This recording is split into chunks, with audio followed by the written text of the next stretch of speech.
Welcome to Game of Thrones Podcast, the officially unofficial podcast for Game of Thrones on HBO. I'm Jim. I'm Aaron. And today we're talking about Season 5, Episode 5, entitled Kill the Boy. We all know what that's about. Maester Aemon. It's all about killing boys. Yep, boy killer. Yep, so that the man can flourish.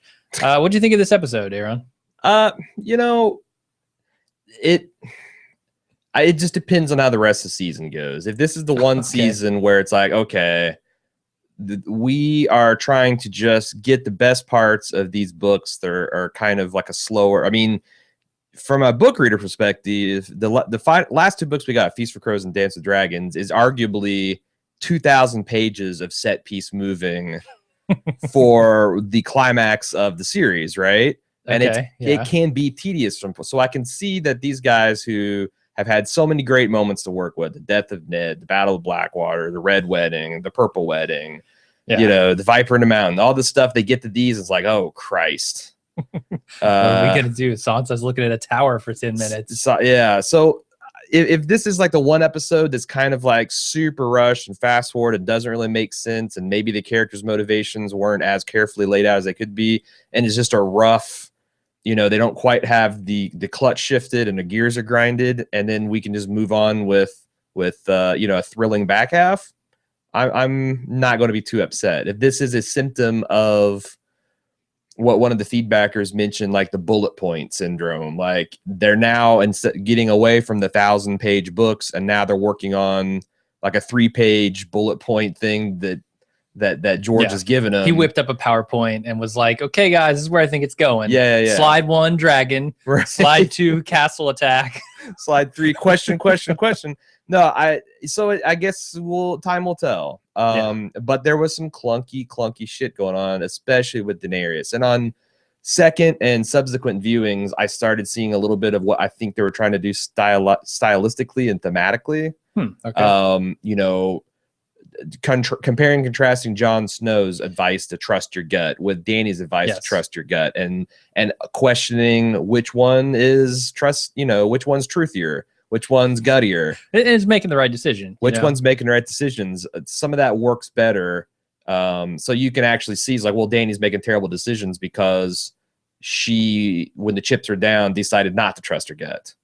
Mm-hmm. Or maybe these are going to be really savvy decisions, or we're to take them as savvy decisions, but it was just so rapidly that we got here that they didn't have time to have that all sink in or make it seem natural.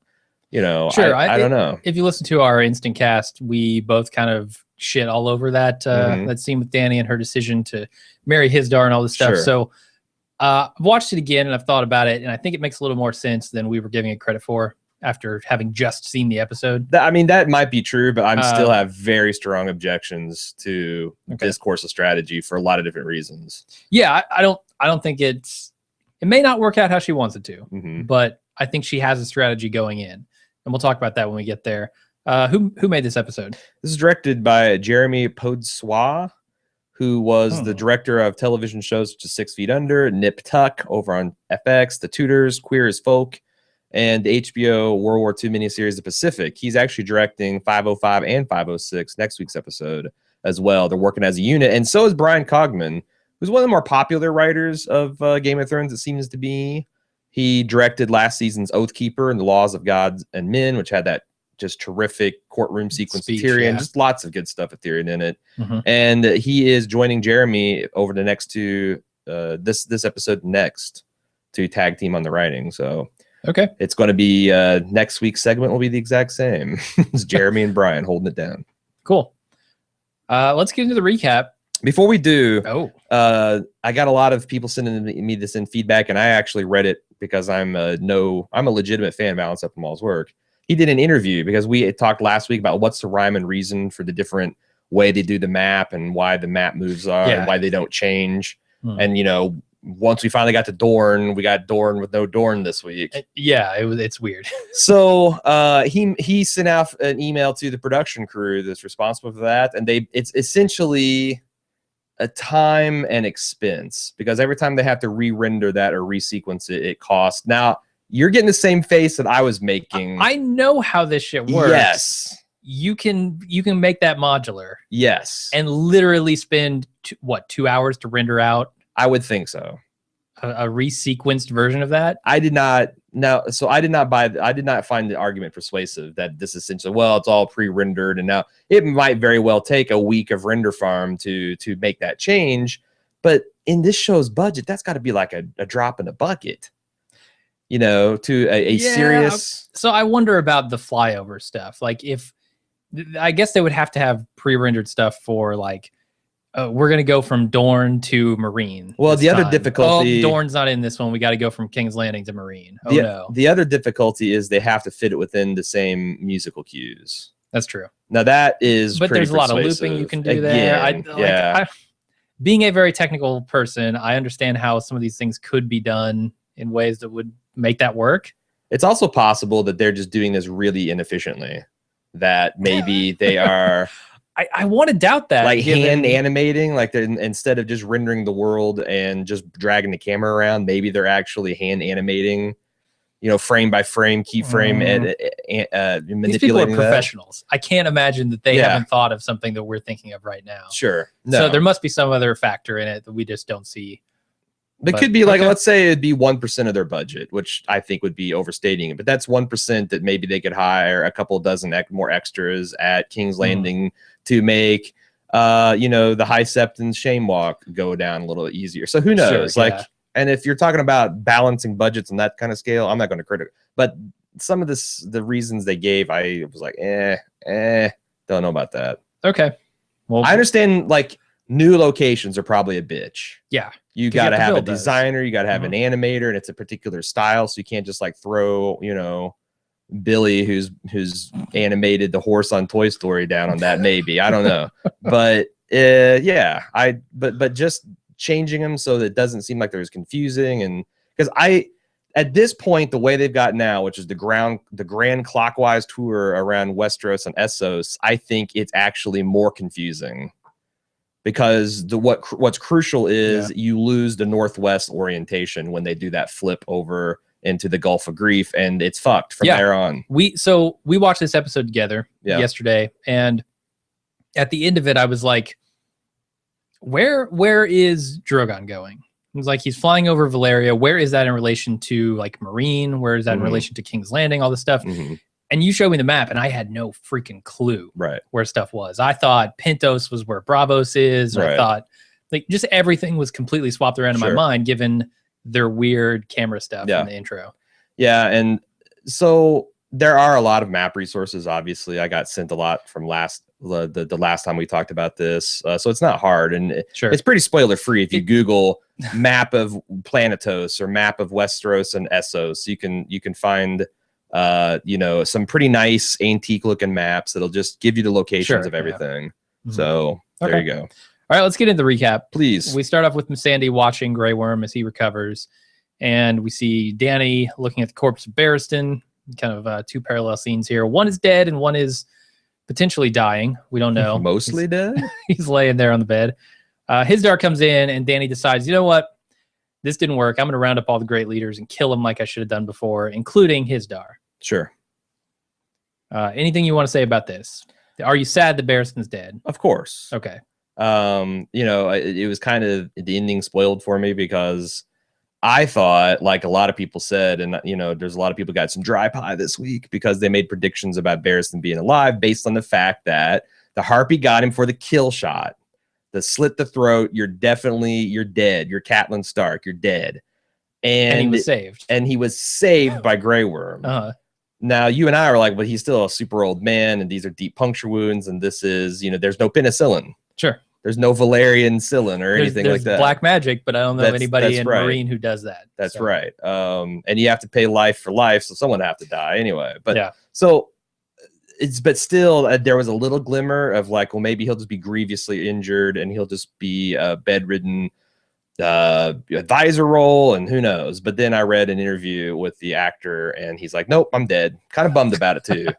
I thought this was the season of Barristan. I thought, you know, it's like, oh, finally, I've been kind of skulking in shadows, and I squashed a bug, and I threw down a sword at some punk ass kid. Now you're going to see Barristan the diplomat, Barristan the bureaucrat, Barristan. Nope. The Renaissance man that is Barristan. You got a little bit of Barristan the Bold, which was good. That's peak Barristan, but then it was all over, man. Sorry about it, Ian. It's sad. I kind of liked him, but you know, I didn't view him as a major player over there. He just said a couple words every once in a while, and it did more to confuse Danny, it appears, than because to actually advise her. That's the first of my many problems, is that, you know, and that's the other thing, is I'm starting to wonder, like, what are they doing with Danny? Because it's in the books, as it is right now in the series, it's just as plausible for Danny to be the eventual big villain, you know, because you've got the fire in the blood, the madness that runs, and I think you're intended to constantly kind of be on the edge of, is she going to be the good, triumphant queen that rids the world of so much evil, or is she going to give in to her fire and blood instincts? Interesting. I've never gotten that from the show. I've been looking at it as, here's Danny's rise to power. Here is Danny figuring herself out and understanding how to lead and becoming that good leader that everybody wants. But that's just it. Like, but I've never seen the tinge of, like, she's on the edge of going evil. Not even when she, you know, nailed to crosses the masters. No, I viewed that more as righteous justice, because they had done the same thing. Yeah. But I think that's one of the interesting things. And again, I'm not sure if this is intentional, but this is something that's been going through my mind, is do the ends. I mean, what the hell is Martin getting at with this series? Like, is this going to be something that's just bleak, where good just doesn't triumph over evil? The best you can do is you know, resist the slide down to hell as much as you can. Is this going to be like The Wire, where it's a shit show? You're never going to clean up the shit show, but you can make an individual impact in the lives of your friends and your neighbors and your coworkers. Like, we can do it as small villages working together, but we are never going to, like, be able to solve all these society. Or is it going to be a more uplifting, you know, triumph of good versus evil? And honestly, I don't know.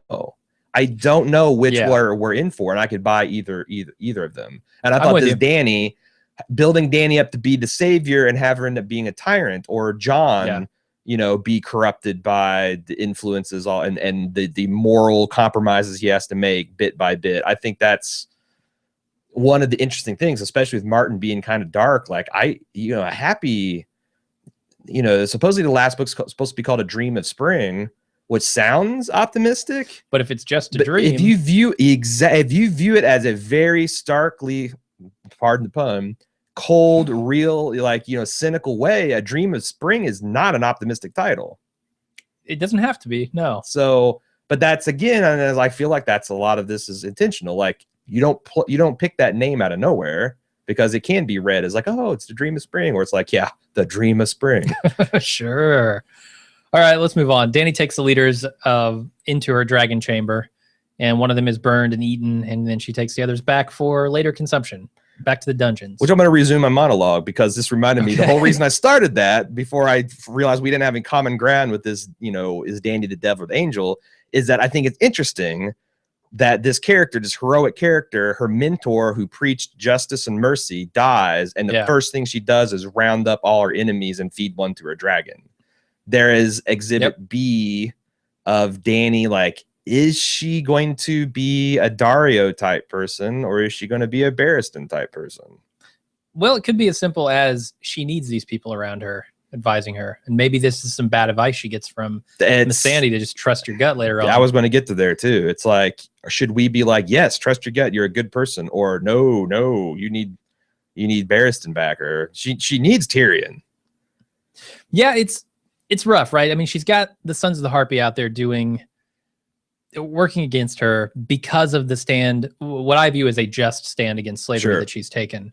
You know, there can be two responses to that. One is what she does, which is start to kill some of the leaders and try and just quash that with fear and intimidation. And it doesn't seem like that is the choice she's making at the end of this. She's moving on from that. Yeah. So that's good to see. I hope that keeps up. Anyway, Sam is up at the wall. The other thing I want to say is, like, again, these dragons look amazing. I was kind of put off by the scene and, you know, how fitting it was to the memory of Barristan, but it was pretty fucking epic. You were put off by the scene? Yeah, I did. Like I said, if Barristan is to die, you just didn't like that if Barristan is to die in a selfless Mercy. act of street justice, that Danny chose to honor his memory in this way. That's the thing that like he wouldn't want his death to drive. I'm not saying it's bad from like I'm just saying that like I personally didn't like seeing Danny do this. Sure. There's a difference between seeing something I don't like well executed, and these dragons are just amazing. They are. Like they're really cool. And when they rip that guy apart, man. And you know, these are still bitty dragons. Like I forget the dream of spring, the dream of dragons. Like you got to think that season 6 or 7, when people are presumably going to be riding these things in the battle, it's going to be awe-inspiring. I hope so. I do too. So we go up to the wall, and Sam is reading a message to Maester Aemon. John comes in and asks Aemon for some advice, and Aemon tells him, do whatever you want to do. You got to do something, do it. You're clearly not here to ask for advice. You're clearly here to ask for permission. Yeah. Why are you doing that? Yeah. Just go kill the boy, be the man. I'm not Lord Commander. I'm 100 years old. Get off my lawn. Yeah, he doesn't need permission anymore, right? That's his prerogative. And it looked like Barristan's talk, or sorry, not Barristan, Davos talk about, you know, doing what he's got to do, like leading these people in a different way than maybe he interpreted his oath before, was something that John took to heart, because he's out there now doing exactly what he needed to do there. Yeah, and like this isn't like, I don't think this is Aemon just being like hands off, whatever. I don't care. No. It's like, I know who you are. I've seen your quality, so just do it. Like you wouldn't say that to Joffrey. Oh God, no. No, he would just beat Joffrey with a stick for several days before he even began to say any kind of counsel. Yeah. It's like, this is what, no, I need to undo. This is what happened. This is Joffrey. Yes. You need 77 hours of stick beating. Yeah. Then I can start to work with you. But John, it's like, no, he's his heart's in the right place. Exactly. And he just doesn't feel like a leader yet. But he's got to get into that role. It is so interesting about John and Danny, is there's so many interesting parallels about, she wasn't a bastard, but she was this, sister of this beggar king who latched on her and abused her and kept her down mentally. And John grew up with like all that culturally happened to him in Winterfell. He was this bastard, and the best he could aspire to is a life at this monastic rapist murder colony called the Wall, and to be a ranger, like that's the best he could do. And they're both very young, and they're both very inexperienced, but they've had to learn a lot of tough lessons. It's really, then that's the thing I think they're really succeeding at, is setting these up as some kind of parallel structure. I think you're right. There's a lot of parallels in this episode with different characters. We'll talk about them. I mean, I guess just in this next scene, there's a sort of thematic parallel between John releasing Tormund, like cutting his cuffs off, and the same happens with Tyrion later on. Sure. I think that's thematically interesting. I don't know exactly what it says, but that's just how Northerners roll, man. They're all about unchaining and unroping. Okay. They'll chain and rope, and then they unchain and unrope. Yeah. Yeah. So John in this scene goes to Tormund and asks. Oh, you're talking about Danny. North. I thought you were making. You said Tyrion. I thought you were making. Tyrion's unchained. Everybody's unchained in this episode. Yeah, but you were you're talking about Hizdar in particular. No, he was never chained. He was just in a cell on his knees. Yeah, I'm talking about Tyrion. Okay. At the end of this, has like Jorah cuts his hand off. Yes. The rope. He does. He cuts his hands right off. Super dark scene. Yep. So John goes to Tormund, says, "Hey, go north, gather all the wildling people, bring them south, and we'll let them through the wall." Yep. And Tormund's like, "Okay, I'll do that, but only if you go with me, and we got to use Stannis boats to bring the wildlings back." And here's where I still think that, again, John is a young boy, but I feel like he could have driven a much harder bargain, which is basically, well, I'll let you go, and you can have no ships, and you can try to make it the hard home yourself, and fuck off. But I wonder. I wonder because, Stannis is leaving, but at the same time, Mance is dead. So a couple of things changed on both sides, which I don't think he could get I don't think he could get 100,000 hosts to ride against the wall. Probably not. After they got their ass kicked the last time. Could he get enough? Can he get 60, 70,000 to come through the wall with this deal? Yeah, I don't know. Maybe so. And does John truly understand what that means?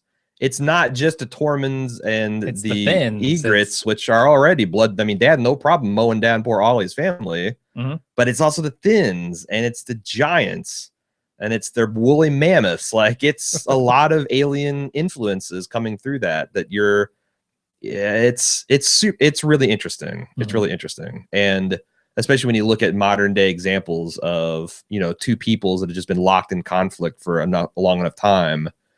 You know, you all ask him, do you want peace? Yeah, sure, I want peace. Would you accept peace if it meant compromise with the bad guys? Oh, hell no.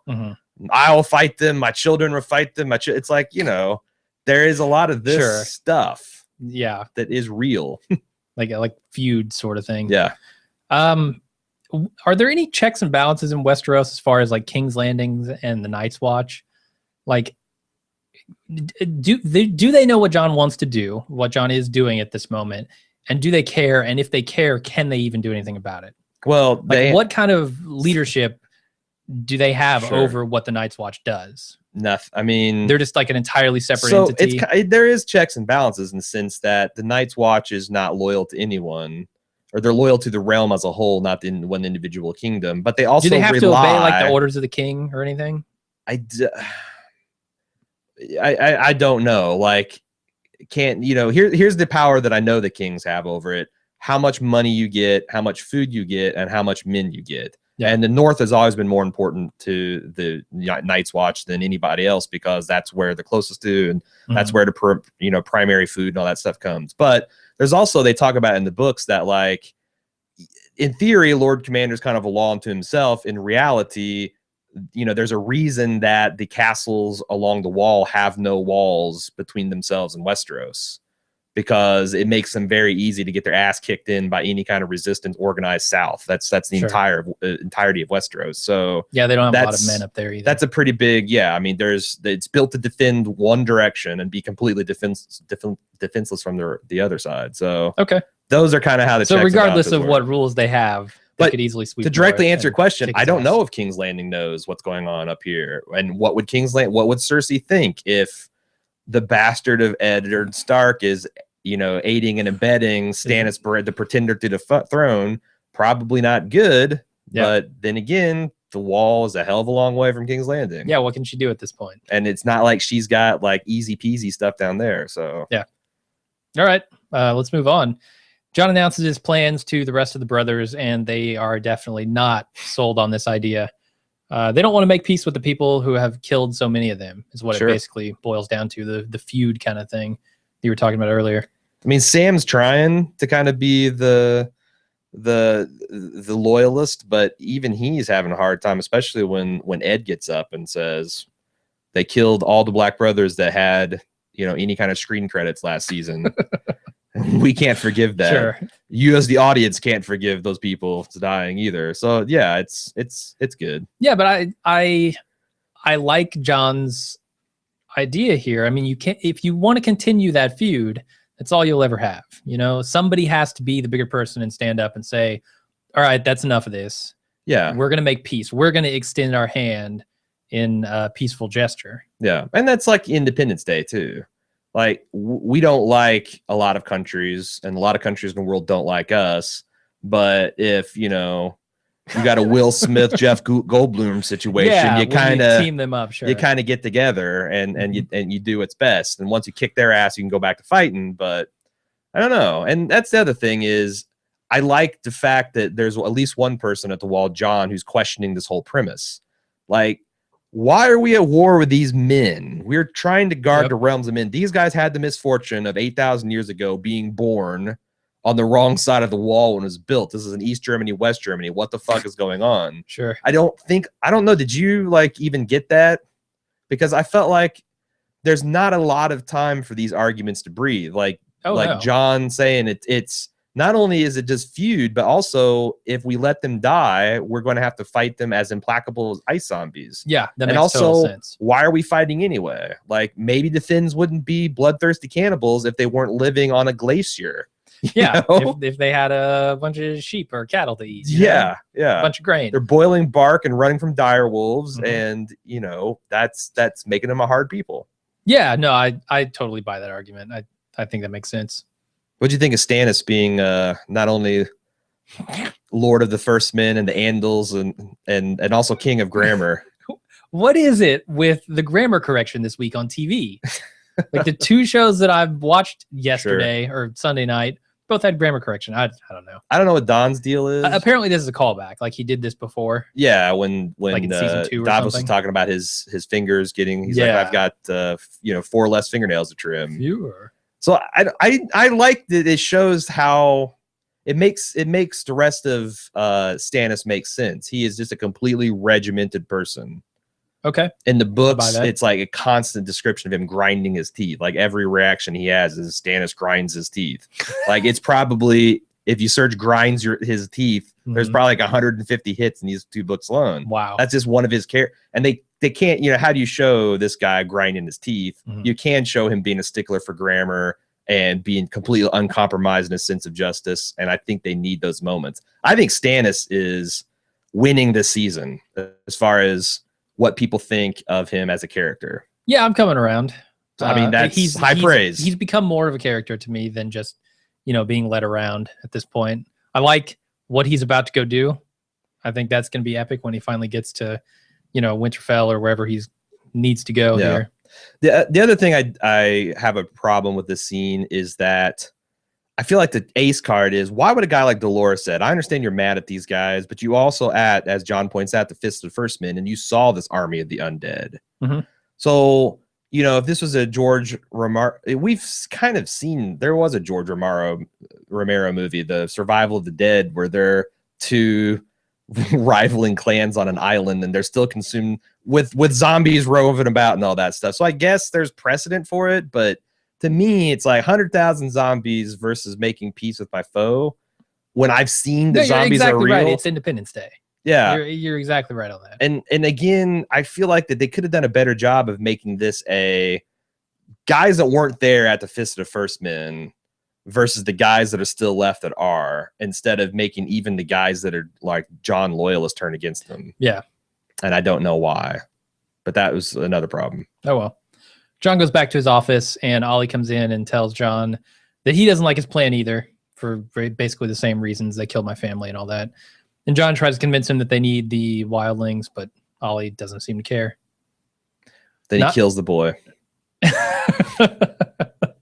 At first when he said kill the boy, I was like, why would he kill Ollie? Then he said, let the man be born. I was like, oh, okay. Yeah. Figurative boy. No, but you can see that this is killing the boy because John really wants people to understand why he's doing this and to be liked like everyone does, but he's not going to get it.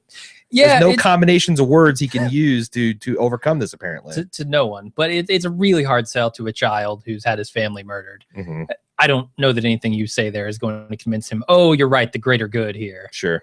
No, I mean, there's some people that they're just never going to understand. Sure. So we go to Brienne in Winterfell, and she's trying to figure out how to help Sansa when I don't know what he's doing. He's servicing her room or something. He comes in, and Brienne tells him that she knows Sansa is here and wants to get a message to her. Says, hey, help me out. Yep. I thought the North remembered. What's going on here? Right.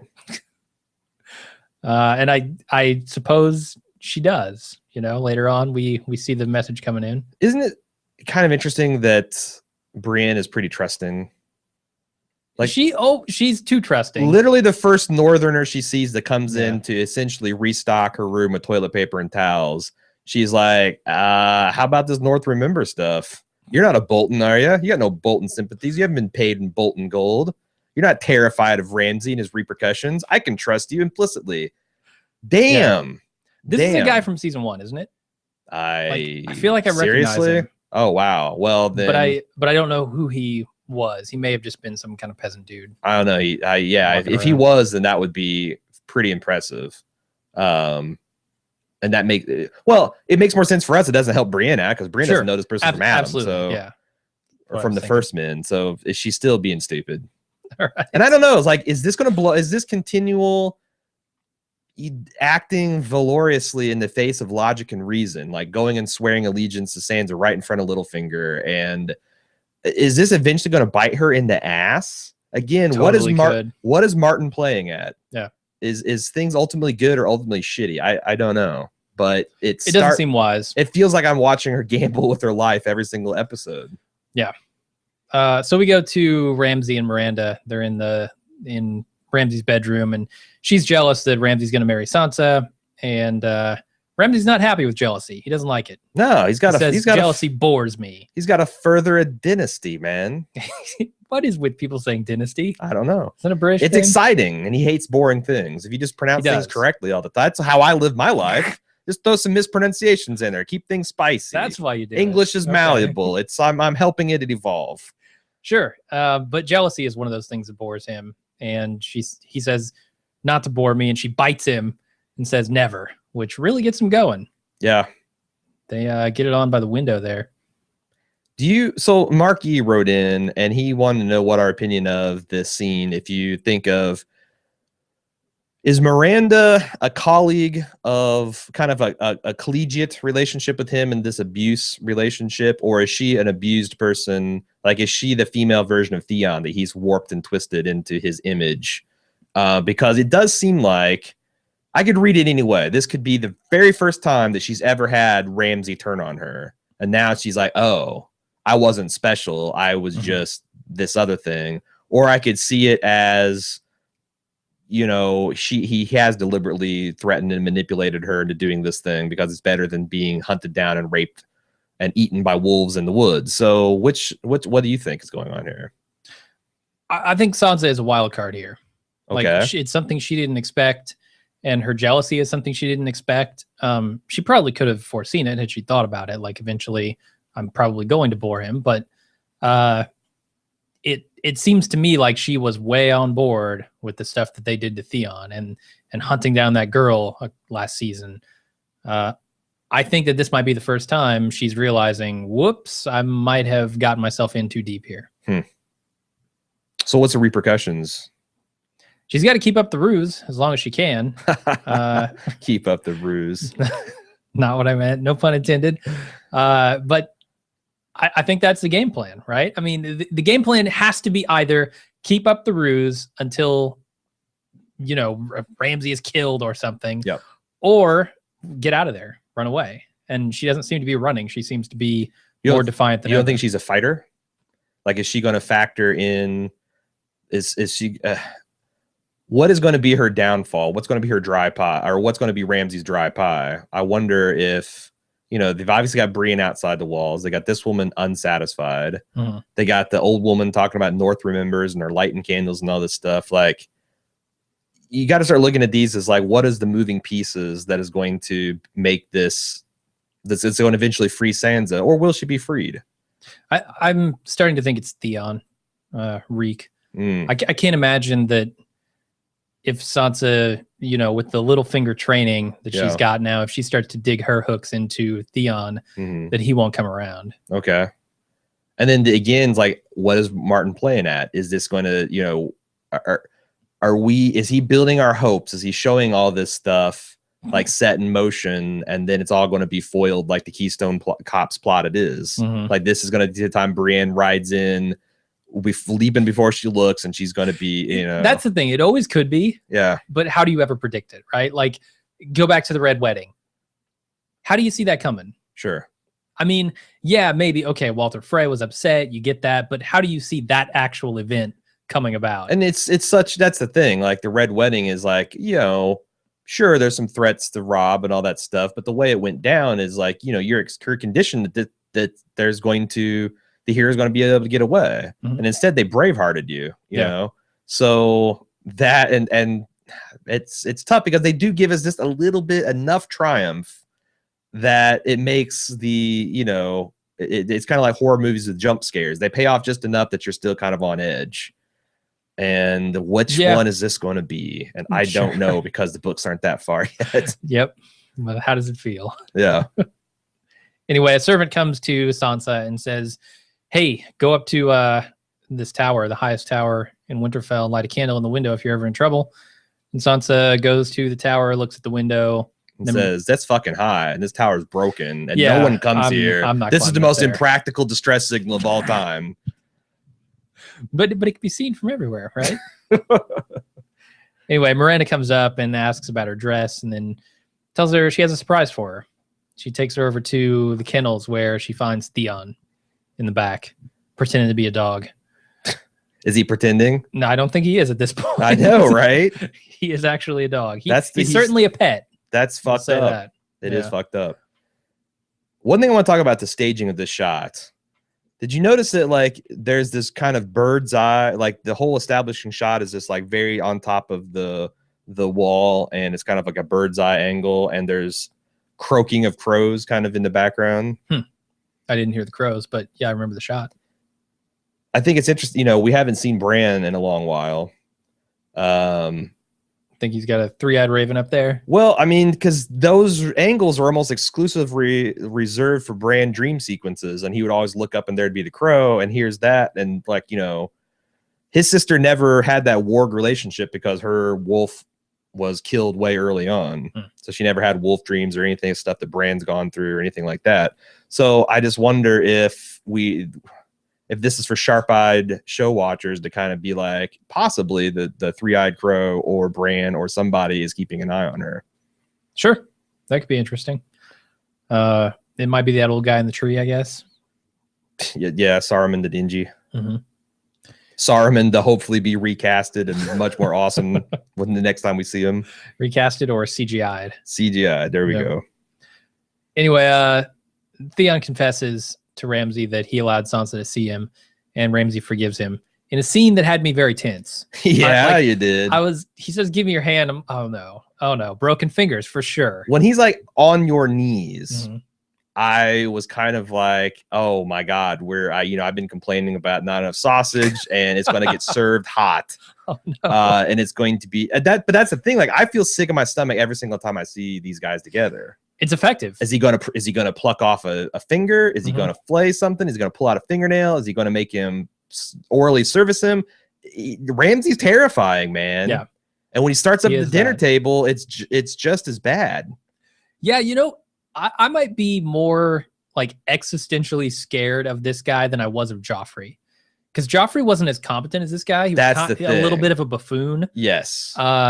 He was too young. He had a ton of power. I mean, that was the thing that made him really scary. But like he was vicious, but he was an idiot. Yeah, like Tyrion said. Whereas this guy's smart and vicious. Ramsay's not, but he's arrogant as all hell, and he does overplay his hand. True. So I guess that's his weakness. Okay. Well, we'll see if that haunts him. If that comes back to bite him. During dinner, Ramsay makes Theon apologize for killing Sansa's brothers, which we know he didn't. Which I thought. And by the way, Roose isn't apologizing for the murder of her brother and mother that he did in fact commit. Sure. So I thought that was an extra level of mindfuck that Theon's being asked to apologize for something he didn't even do. Now Theon thinks he did, right? If I recall, he thought those corpses were them. No. Theon did that as kind of a weak sauce move because he couldn't find Brandon Rickon. I think he would have killed Brandon Rickon. Okay. Now, and I think Alfie Allen is doing a hell of a job in acting these scenes. Oh yeah. But I was curious about the direction, because why wouldn't Theon just lose his shit? Why wouldn't he just, what does it say about his mental state and his feelings of guilt? The fact that when his master told him to apologize and make it seem sincere, he still gave this very reserved, instead of just falling down to his feet and like, oh, please. I kind of expected him just to completely lose his shit and abase himself. I feel like. So what am I supposed to know from that? So the way I feel about Theon is that he doesn't even have any emotions left. He's just like this ball of fear. And so he's literally just doing exactly what Ramsay tells him to do. No more, no less. Like, he doesn't say make it sincere. He says, look in her eyes. Yeah. He says, apologize directly to her. He doesn't say anything about like, oh, make it sincere, make it flowery, make it fancy. I think Theon is just taking orders directly as they're given. Yeah. And somebody asked me in feedback that, like, what is Theon's deal? Does he even remember he was Theon at this point? Does he know the truth? Is he too far gone? That's a good question. It's interesting because, like, one of my favorite books on the topic is 1984, showing a man being broken and that cognitive dissonance and what that feels like. Like, Stockholm syndrome. At what point, or like what's going on in North Korea is another great example of like this entire cultural delusion. How much do you, and you always say you fake it till you make it, and that works with positive qualities. Like if you act confident for a long enough time and you can keep that up, or you're forced to, you'll eventually achieve confidence. Why wouldn't it work at a negative thing? Like if someone makes you crazy long enough, then you're crazy. But if you turn the corner, become confident, do you remember? I mean, what's your internal image of yourself? Do you even remember what it was like when you were like, I don't know. You have like a sort of amnesia, selective amnesia for that. And there's the whole thing of like being brainwashed, and it's like I've got a lot of complicated thoughts and feelings on the matter, but I don't know. What truly matters is how he's acting and how he's externally manifesting it, because he could be crying on the inside, but as long as he's more afraid of Ramsey than he is of, taking a stand against something he believes strongly about, then he's going to be reeking at Ramsey. Yeah, it makes me wonder if Ramsey could ever go too far with Reek. Tell him to do something that he just couldn't do. Or is he so broken that he would do literally anything that Ramsey says? That's a good question. I mean, he has done some pretty horrible things. He goes into, Moat Kalen fully knowing what Ramsey's going to do. Although, maybe not. Maybe he doesn't realize what... I don't think he's got to realize who Ramsey is, but maybe he doesn't realize in that situation that Ramsey's going to come in and kill everyone. Or maybe he's just not trying to think too hard about it. Because my read was that he was kind of shocked, but then at the end, like, oh well, maybe that just feeds in his guilt. I should have known. Yeah. But it's just I think the psychology behind it is extremely complicated, and I don't think we're supposed to know. Like, how the hell would you? How the hell would you know what it's like to be in that extreme situation? I don't think you would. Like, it's the human brain's a weird thing. Like, you've heard about those kids that like no one talked to, or they're locked in a closet for like the first 12 years of their life. And there's a point where your brain just snaps and it's gone. Yeah. Like you are no longer recognizably human. And is Theon there or not? I think that's a question we're all supposed to be asking. Yeah, definitely. So the other thing that happens in this scene is Roose announces that his wife is pregnant and it's probably a boy. And then later on, Ramsey and Roose are talking about that, and we can see that Ramsey's upset about it and worried that he's going to lose his inheritance. His face, that beat where he announces, speaking of good news, I love it. I love it. It's a great, most uncomfortable. Ramsey feels so in control there, right? And he's like, look at how good I am. Roose in an instant just brings him down. So great. Yeah. And then during this next scene, Roose assures him, you're not going to lose your inheritance. You're my son now. And he asks him to help defeat Stannis when he shows up. Right. Which I'm wondering exactly how. We talked a little bit in the Instacast, like maybe he would need to ride off and do something, maybe something that gets him killed, something like that. But I don't know. That is a pretty open-ended question there. Like, how is Roose going to use Ramsey, or how is Ramsey going to serve Roose in a It's a good question, because we heard from Roose himself that Stannis is one of the finest military command. I don't think he qualified it. This is the finest military commander in Westeros. Stannis' appraisal of the situation was, I have the advantage, which is not the same as saying it's a surefire thing, but it is going. I'm super interested in seeing what exactly happens. Like, Winterfell is just looking like it's going to be this giant clusterfuck of marriages and betrayals and wars, and we only have 5 episodes to go, so there's just a lot converging on this place.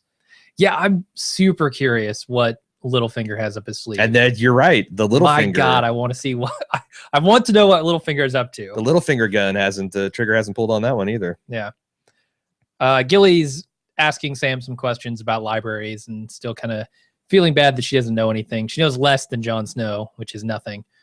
Stannis walks in, Gilly leaves, and Stannis and Sam talk a little bit about the White Walkers, and he finds out, Dragon Glass is the thing that defeats him, and he's like, okay, Sam, keep reading, because you're doing a good job. We need to know how to fight these guys. What do you think of this scene?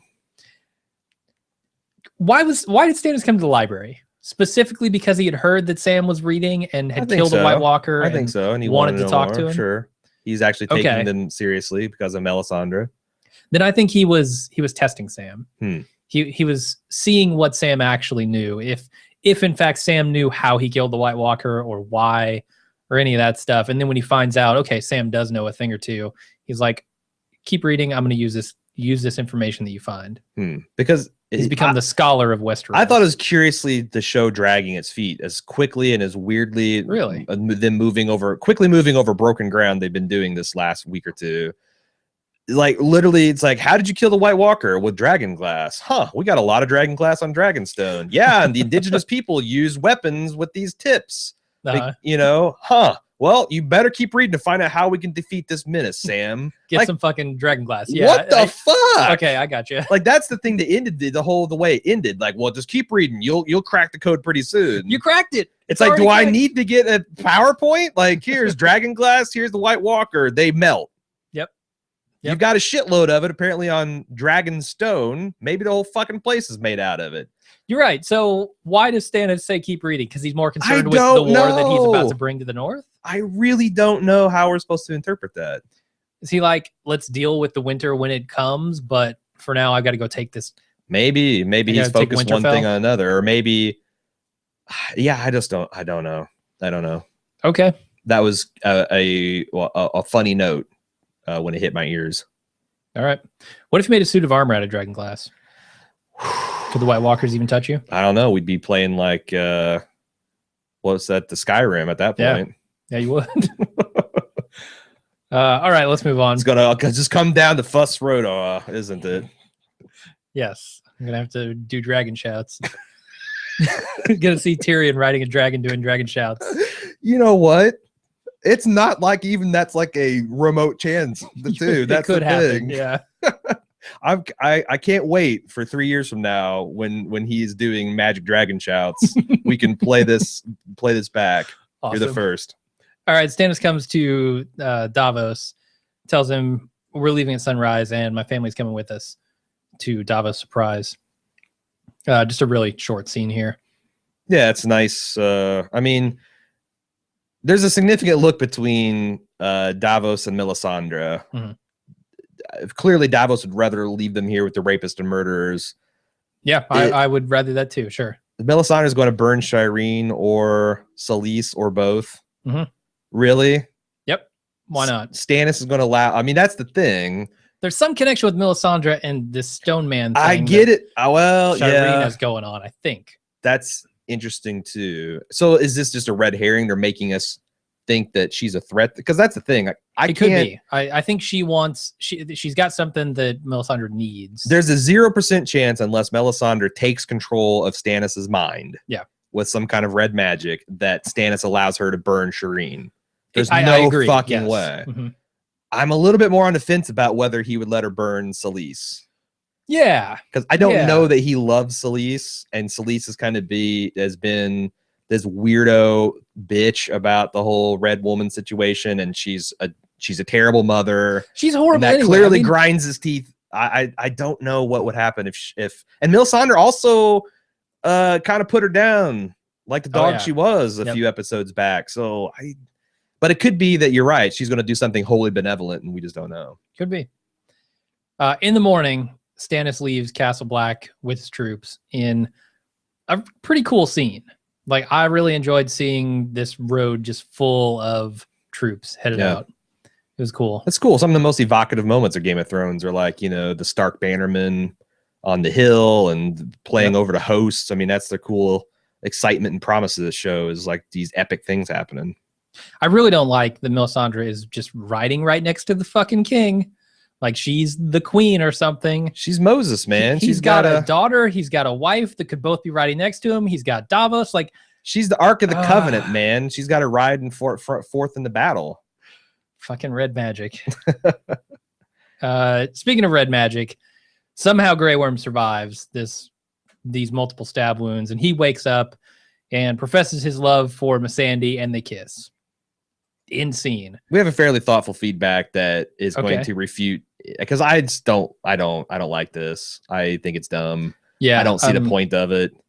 I'm with you. There's apparently feedback that says otherwise. There's a feedback that I thought was fairly compelling. I don't know that I still don't know that I agree with it, but I was kind of supportive of this storyline when I thought that it was going to be the way they kind of make a point about the Unsullied, that they're more complicated than we might think. And then they played out with the man going to the prostitute to lay with her. And I'm like, okay, well, that's what they did in the book. So Why are we still doing this?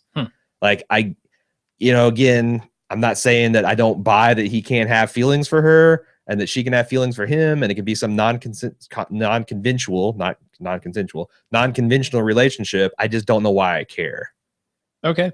There. Does it need to factor into the bigger plot for you to care? Does it need to affect Danny? I mean, just like I said, I'm going with the Valkyrie like plot that like just because something can be interesting and good in and of itself, and also tell us something about the large, maybe just the motivations. One thing I can think of is there are not really any points of view from the common man in Game of Thrones. They're all highborn or like, okay, yeah, Melisandre's a slave, but she's not still a slave. She's one of the most powerful women in Westeros. Yeah. You know, Dany was traded as chattel at one point, but now she's a queen. And Arya is like, she's not a displaced orphan girl. She's now an assassin in training. Everyone's cool and badass. Yeah. It would be kind of interesting to tell a point of view just from the common man so we can see kind of like, again, put a face on what Dany's fighting for. But I don't think that's what they're doing. So again, why the hell do I care? Okay. Why am I spending 2 or 3 minutes in this episode when Dany goes, fighting Pitt's marriage? I mean, like, yeah, boom. Well, let's talk about that. Okay. Let's get into that because I feel like we're going to talk about it for a while. So Dany asks Missandei what the hell she should do. And Missandei basically tells her to kill the girl. Yeah. Makes her decide to reopen the fighting pits and marry Hisdar. I feel like after watching this a second time and thinking about it, that this may be a two-pronged approach from Dany to quash this rebellion and simultaneously get the former slaves back on her side. So if she reopens the fighting pits, that will, in her mind, I think, satisfy the former slaves. Like, that's what they want. That's part of their culture. They like going to watch these things. They like participating in them. Reopen it. Okay, they're satisfied. Now you have to deal with the sons of the Harpy. So if you somewhat make the former masters again by marrying one of them into royalty, are they appeased? I think that's her goal, but I don't know if it works. Yeah, I mean, are they appeased in the sense of like Hitler in 1933? I mean, I think that's I mean, you could be right. I think that's what she's going for. But I think that's a terrible idea. I do too. Because the other thing is, like, I don't think all the slaves want the fighting pits back. I'm sure the fighting slaves that are like the elite level champions, the Boston ball deflating Patriots and, you know, the Yankees of the world, but the ones that are just forced to fight or used to forced to fight or die, or, you know, slaves that had children that were forced to fight and die or lost husbands. Well, I'm not, those people don't have to do it, right? No, those but I'm saying that these people believe in Dany for a very specific reason. These, you know, you call them bleeding heart former slaves, whatever, and the others are like the badass pit fighting slaves. You're going to alienate treating that class of people like they all want and think the same thing is kind of dangerous. Just as treating the upper class the same way. But you're giving them you're giving them back a portion of the freedom that they lost when she came in, right? Yeah. I mean, granted, they were all slaves and being forced into that, but now they don't have a choice. The other way, right? Yeah. They can't do that if they want to. I feel like, and when you think about it, like in ancient Rome, right? When they have the gladiators and all that bread and circuses, sure. It's not the upper elite class who are the only people going to these things, like watching them. No, it was a sport that everyone loved to watch. Like if somebody came in, overthrew the president and banned the NFL, how would you feel? I would not be happy. Right. So if they gave that back to you, that would probably go a long way. And me, as someone who doesn't care about the NFL, wouldn't care either way. But here's the thing, like, but as far as like a freedom and justice sort of thing, I think, yeah, let them do the NFL. Sure. You know? I mean, but that's the thing. Like, so like, let's say that happened and then you polled NFL fans right after. It's like, how happy are you to be banned? Like 95% will be furious. At they'd all show up to the poll with golden masks, with golden helmets with sun visors so you can't see their face. Of course, of course. But and then they would stab Roger Goodell to death because that needs to happen anyway. But second, if the regime then, like after a sustained amount of gold helmeted attacks that they were actually they reinstituted NFL, I think if you polled the NFL fans, 75% would still fucking hate the new regime.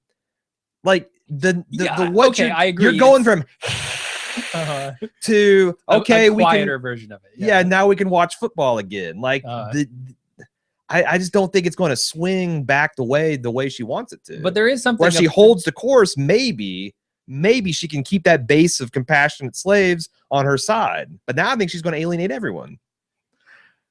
I think the bigger problem, I don't think reopening the fighting pits is the problem. I think the bigger problem is Hizdar. Well, let me ask you this. Also, is this her truly trusting her gut? That's my big question, because does her gut really say opening? Like John's gut, I honestly believe, says we need to show these people mercy. We need them on our side. There's lots. And hers seems like an opposite reaction.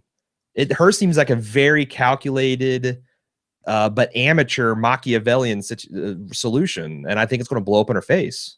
Yeah, it felt to me like when Missandei comes and says, basically, I've seen you listen to your counselors and I've seen you make your own decisions, and those have been the smart ones.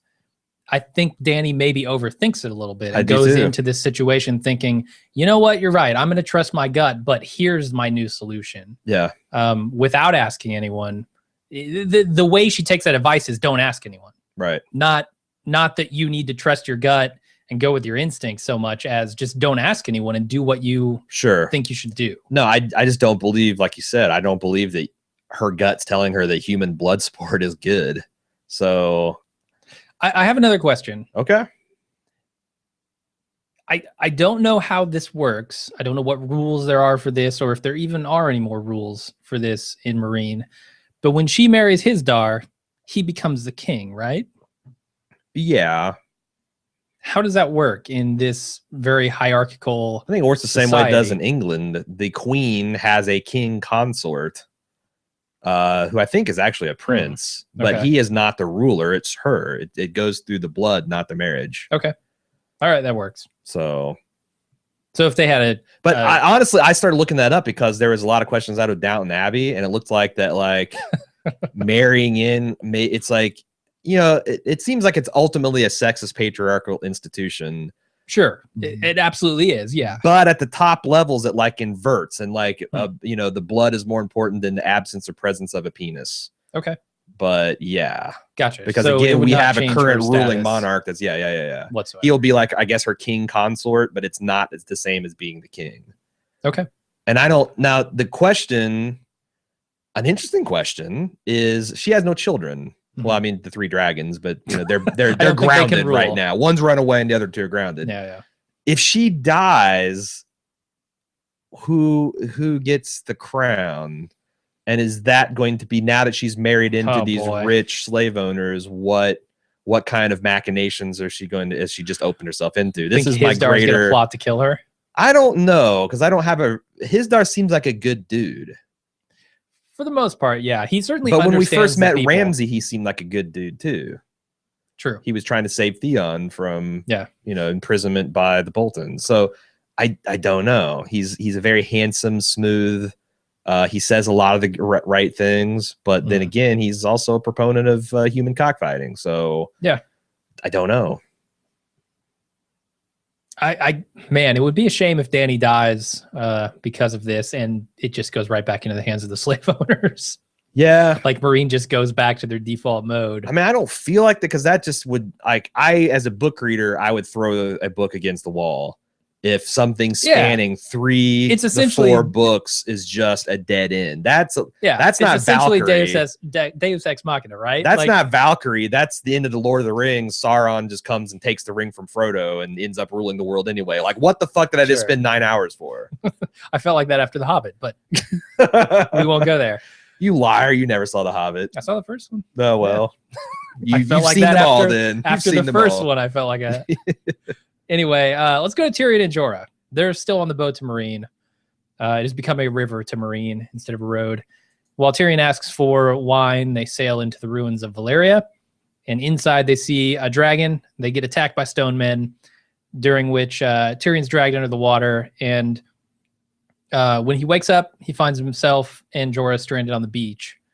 And Jorah looks at his arm and sees, oh, he has grayscale. Got the grayscale. Bad news for Jorah. Can't shake it. There's a lot of stuff to like about this series of scenes. I want to start off with a little Easter egg for the book readers. Oh, boy. The books, in fact, Tyrion is going from Pintos down to Volantis on the Royne River. And when he comes to, he goes, "What is this? This isn't the Royne." When in the books, he's and now in the show, they're actually sailing through the ruined land of Valeria, which I thought was, again, a kind of amusing wink to us book readers. Yeah, and it still works in the show. It's not a spoil. Yeah, you know, this is not the way he would choose to go to Marine. Sure. Through Valeria. And this isn't exactly how things are happening in the books either. There's a lot of kind of Kirkman style remixing going on. Okay. But this grayscale attack is fairly straight out of the book. Okay. And I kind of been theorizing for a long time that they were going to save this for like a mid-season cliffhanger, but they didn't. I was kind of curious to see, you know, when it faded to black with Tyrion underwater. I think you and I both were on the same wavelength. Oh, they're going to dun dun dun, written and directed or produced by the Double D's, and then move on. But they didn't. Do you think that they just were like, well, let's do that way, but then they heard they could hear in their mind's eye the collective groans on the internet and bitching and moaning. They're like, you know what? This is a cheap cliffhanger. So does this go down exactly like it does in the books? Like Tyrion gets dragged under, we find out that Jorah has grayscale, all that stuff? There's changes in who we're dealing with and what we're dealing with, but yeah, the broad strokes are the same. So as a book reader, you would have known that Tyrion doesn't die there. Yes. Okay. Then I feel like there would have been some outrage. Just like, come on, we know Tyrion's not dead. Why did you do this? I want to throw some. Yeah, I want to throw some. But again, the show watchers wouldn't know that. That's true. And so you have to be like, would you buy that he died? Would you legitimately feel fear? I don't think most people. No, would. I think when they set up a cliffhanger like that, it's not because he's dead. It's because he's alive. Right. Because in cliffhangers for Game of Thrones is Ned just got his head cut off, fade to black. It's not. Yeah. Ned is on the chopping block with the sword in the air. Get his head cut off? Yeah. It's most like this thing happened. What the hell's going to happen next? So now, I think what I thought was interesting, and I'm going to throw some mildly interesting stuff to you here. Okay. Are you sure that Tyrion doesn't have grayscale? No, I'm not. Because, you know, I pointed out in the first watch that he did get touched. Now, you know, I heard a lot of people like, well, yeah, that was on the boot and it was underwater and, you know, whatever. But then when I watched the second time, Jorah puts both of his hands all over Tyrion, like bare flesh. So he has he has in fact been touched. And by someone with grayscale, in fact being touched. The new word for that is fudged. He's been fudged by Jorah. So whoa, buddy. So do we know that Tyrion is out of the woods yet? That is an interesting question to ask. Yeah, I don't think we do. Do you think we're intended to be? Tyrion is going to be the whipping boy of this series. Like, okay, he starts off as a dwarf, right? He's not First of all, Theon's typing an email right now saying about what's the fuck about whipping boys. I've had my dick cut off. Yeah. And then whip with it. Sure, but so Tyrion's born a dwarf. He gets sliced up in a battle. He's got a giant scar across his face. He gets no credit for. Now he's got, that he gets no praise for, certainly. If anything, the opposite. And now he's going to have grayscale. Are you really going to do that to him? Plus, his girlfriend got stolen by his dad. I mean, there's a lot of single-handedly convicted. I mean, like, you're skipping a lot of the whipping boy stuff, but sure. There's just a ton of stuff that Tyrion's dealt with, although I guess a lot of characters have. That's the thing. Like, this is Game of fucking Thrones, man. Yeah. GOFT. It could go that way, I suppose. Yeah. I don't know. I certainly won't like it because Tyrion's my favorite character, obviously. What do you think of Old Valeria? It was kind of awesome. I thought it's very kind of Roman antiquity. Yeah. Like you could see that like they and you know if you missed it just from the production design, Tyrion helpfully said we still don't know how to build cities like this. We know from previous seasons they've lost the art of making the superior steel.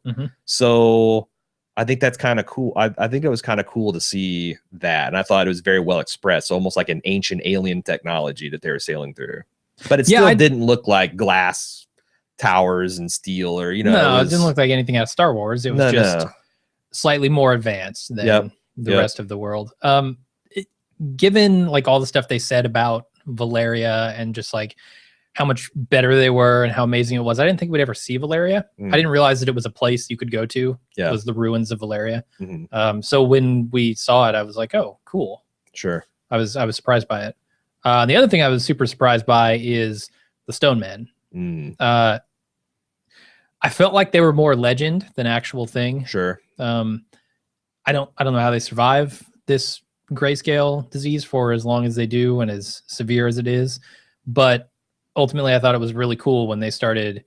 You can see them in certain shots. You apparently noticed them like right away. I was looking for them, and it's kind of okay, like that makes sense. Yeah. And I when I first saw them, I kind of like gasped because it's very much like Signs, the movie, where like you don't even aware that there's and then a leg moves, like, oh shit. Yeah. But yeah, like, and then you're not even sure if you actually saw anything. Right. Like when that guy jumps off the tower, it's spooky. It freaked me out. Yeah.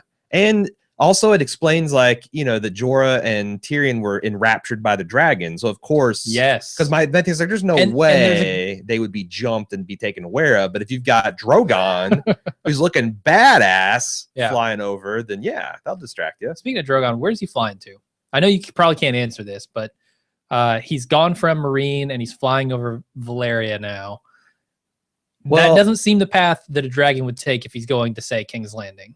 Well, he would just go straight shot as the bird flies. Or so here's the thing: like, if you want to geographically place this, imagine that, imagine like the Indian subcontinent has been blasted into a bunch of fragments because some terrible cataclysmic, and there's ocean channels that's opened up through there.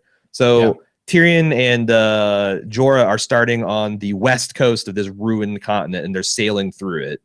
And Drogon was flying away. So broadly speaking, Drogon seems like he's flying west, which would go to Westeros. But on the other hand, they're also fairly close to Slaver's Bay and Marine, so this could just be his the territory he's occupying. Yeah, that's how I felt. Like he was just kind of meandering around, doing his dragon thing. There's also a possibility this is not Drogon, and it's some other, because this is the land of Valyria. This is the land of dragons. That's not true. If you watch the behind the scenes stuff for Game of Thrones, they say it is Drogon. Okay, so but I'm saying like we had a couple emails that I didn't have time to consider, but I just want to throw that out. That at least some people are like, well, what if there's other dragons in the world? Sure.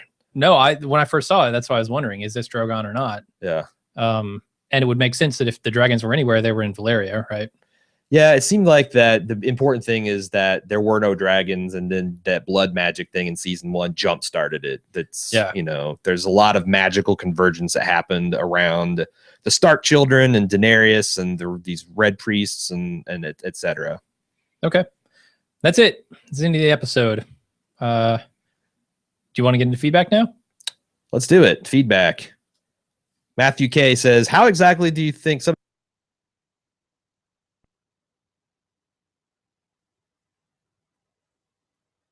if they ever discover direct evidence that Cersei is having an illicit affair with her brothers and her kids are not in fact Baratheons? They seem to not be taking kindly to things they perceive to be sins. As we've seen in the previous episodes, this is something that's heavily rumored among the people of King's Landing, talking about the incest births. I get the impression Cersei is not thinking through the implications for actions, and blowback will likely fall on her and her family. I think the season could end with Cersei being thrown in jail by the Faith militant. Jim, your thoughts? Sure. I would totally buy that, especially if Marjorie gets her hands on that info. Does she have her hands on that info? Does she know? Okay. I'm not going to say one way or another. Okay. But we know that Lady Olenna was somehow involved with the plot to kill Joffrey, which Littlefinger was ultimately responsible for. Littlefinger knows they're bastards, if nothing else, because Ned Stark told him in season 1 before he was seized. So I would say that information is accessible. Okay. Now, has she know? I don't know. That's appropriately cryptic. All right. Well, thank you. I'm doing my job. Ward J says, I don't know if it's his accent or that he constantly sounds like he's chewing food when he talks, but I had a hard time following Littlefinger's tale of Robert Baratheon. Ned's sister and the Mad King. Can you shed some light on that in the next podcast and give us a non-spoiler summary of that scene? All right, a little bit of history lesson. So the previous king to Robert Baratheon was the Mad King Aerys, and he's the one that was very cruel, and he kind of went crazy in the end. One of the things that led directly to the Robert Rebellion was there's a tourney at Harrenhal, which is the giant ruined castle that Littlefinger eventually inherited, and that the Lannisters were shacking up in season 2. And you know, like we've seen a lot of tourneys, there's like this queen of beauty that's crowned at the end by the champion, and it's usually traditionally done with, you know, you do it to your sweetheart, or like if you're married or engaged, you'd give it to her. Like Loras gave it to Sansa because what's he gonna do? Give it to Renly? That wouldn't work. So he just found the convenient beard in the audience and gave it to her.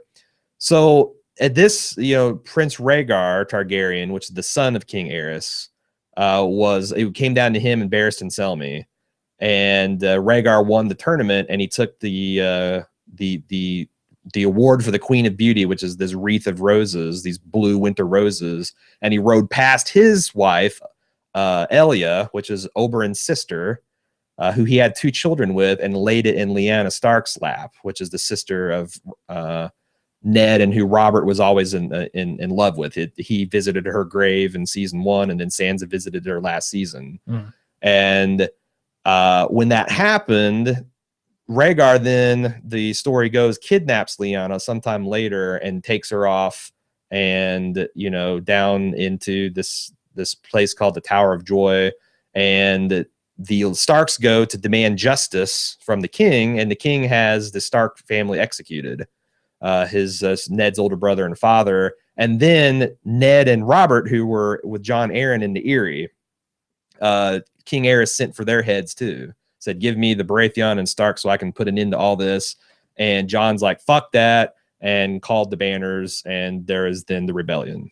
So, you know, so that started it all. That started this whole story we're seeing. That was, that's probably the proximate event of cause of all of the woe that as we've gone under. Now, what was interesting was that when Sansa recounted a popular tale of, you know, Rhaegar making off and kidnapping and raping her aunt, Littlefinger kind of gave her a raised eyebrow. Like, what, you know, is that necessarily the true story, or is that true from everybody's point of view? Which was kind of interesting, mildly interesting. Okay. But what does that mean for the story as a whole? Good question. I don't know. Anyway, so there you go. There's your history lesson, Ward. Jordan P said, Jordan of House Padera here. Just listened to the full cast of Sons of the Harpy. I thought it was a great review. That being said, I feel like there's not enough mention about Barristan the goddamn bold fucking up the Sons of the Harpy. There wasn't enough of him. I watched the episode twice and counted how many people it took to bring him down. Barristan the motherfucking Selmy, former Lord Commander of the Kingsguard and all-around badass, killed 15 hoodlums of the lame-ass Harpy while wearing no armor and probably having arthritis. I thought it was a great scene to show us his badassery. And 15? He counted. Do you have numbers that refute? I'm skeptical of that count. There were barely 15 in that hallway, and he was wrecking house, and it was, by that point, it was just basically him. So, I mean, I'll go with the number 15. That's a lot of dudes. It's a lot of dudes to kill. Yeah, a lot of dudes. He went out kind of on top. Yeah, I mean, that was the one and only time we got to see that. But one of the reasons I didn't make a bigger deal out of it is because I was kind of laboring when we recorded it under the impression that maybe he lived. Yeah. So fuck me, I guess. He could always come back and go on a rampage. Yeah, Dany will have her resurrected, maester, whatever. Yeah, she'll get to her Qyburn out there to cackle and do experiments, and we'll have an undead Black Knight and an undead White Knight. Yeah. Mike McSee, a major plot point in season 5 is Jaime's attempt to rescue Myrcella from House Martell and Dorne. If memory serves, Myrcella is mainly in Dorne because Tyrion wanted to expose his enemy in the small council back in season 2. He told Lord Varys about his plan to marry Myrcella to Theon Greyjoy, told Littlefinger about his plan to marry her to Robert Arryn, a.k.a. the Little Nursing Lord, and Grand Maester Pycelle about marrying her off to one of the Martells. Did this major plot point really hinge on who squealed first, or did Tyrion plan on sending her to Dorne all along? The Dorne storyline is definitely more interesting considering the Martell's hatred of the Lannisters, but it's hard for me to wrap my head around the idea that all this came down to chance. Nah. What do you think? It doesn't sound like Littlefinger at all. I think he had a plan. This is Tyrion's plan. Oh, sorry. Yeah. That doesn't sound like Tyrion either. Okay. Leaving things to chance. No, I definitely think, if that was in fact what he was going to do, I think he just, he told everybody a different thing to reveal the traitor, and he planned to send her to Dorne all along. But the weird thing is, especially with Maester Pycelle, he told this in the context of send a raven. So are we to believe that Tyrion sent out false communications to all these people? Yep. And like the Greyjoys are like, woohoo, we get Myrcella. We get a princess. All right. I mean, or did he only I don't know. I mean, they had a feast ready to go and everything. Yeah, right. And then Theon didn't show up and they canceled the whole thing. That's due to lack of penis. But I don't know, because it feels like there is a bit of a plot hole there. But also it's so vague and quick that we don't know exactly, maybe he didn't tell them to send a raven. Maybe he just told them into confidence. I mean, I think we saw that though. So that's, and it could be that he also 90% sure that it was Master Pycelle. Yeah. I don't know. But yeah, the other thing is, like, the Greyjoys had kind of declared a king at that point, I believe. But yeah, send it to the Aarons. I mean, that's really risking pissing them off to promise them a princess and then like, yoink, sorry, you're just a canary in my canary trap. I don't know. I don't have a good answer for that, honestly. Moving on, Michael F. He actually sets us straight about a bunch of different accent things. He goes, Littlefinger accent is not Gillen's natural one, as you can hear in this clip of him speaking. And he gives us a YouTube interview. And really any interview with him on YouTube will show.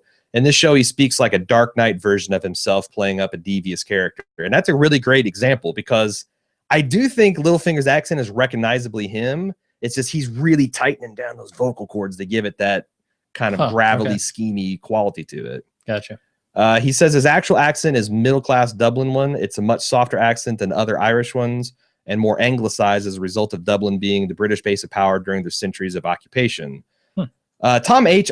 and this guy went on and sent a bunch of more stuff about accents, which I thought was really interesting, but we don't have time to look at them all. Tom H. also sent down a very incredible breakdown of all the English accents and how they map onto Westeros. Oof. Oh, okay, specifically Westeros. So what I think I'm going to do is take those takes and post them into our forums so people can read and comment, because I know we got a lot of international fans, and I thought it was super interesting. Sounds like it. And like we think of like there's just one English, you got English and Cockney, or but there are like thousands. It's just like English. It's just like American here in America, like Louisiana and Texas and Kentucky and Indiana and California. Sure, but that's like all spread out. Like you take that and you condense it down to the size of England. That is weird. And you still have the same number of accents. Like different neighborhoods will have different accents. But that's accents. What you get when, like, they were kind of their own countries. The UK is a united kingdom. Like, people don't, that's Scotland, that's Ireland, that's Wales, like all these places. I mean, I'm specifically talking about England, but yeah, I mean, then you go to Ireland and Scotland. Plus, Texas is its own country. I'm pretty sure. I think it's in the Constitution. Sometimes I wish it was. Yeah. I think it's like it's the Constructicon of states. It's like at any time split and form into 6 sovereign countries. Yep. And Arkansas forms the head. Anyway, thank you for that. I will post that in the forums for people to peruse and add to, because I think it's super interesting. Sam H. was mildly interested in our discussion of the Myronese pyramids and the amount of time characters must need to climb up and down the steps. Yeah. Says you don't consider the likelihood that they use elevators, though, like at the wall. I realize. I suppose they could, yeah. I mean, the wall's 700 fucking feet high. Who's pulling that fucking elevator, though, man? Slaves! Wait, they abolished the slaves. Well, now they're just paid. Now they're paid? Okay. Yeah, they're just, you just now showing you actually clock in. You get you get paid in elevator rides, though. That's sad. You can redeem them. Yeah. A day's wage is a single trip up or down that you can take.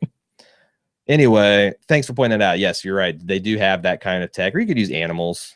Sure. Dragons. Yeah. There's dragons. All right. It's dragon powered. Tim wants to jump right in, and he has a problem with all these theories about Sansa taking vengeance on the Boltons, Gone Girl or Kill Bill style. It'd be far too positive a result for the series. He's basically arguing with Martin the fucker angle. Basically, Littlefinger's too smart to be relying on Sansa, a rookie schemer, as a crux or linchpin of his plan. There's also a 0% chance he isn't aware of Ramsay's reputation.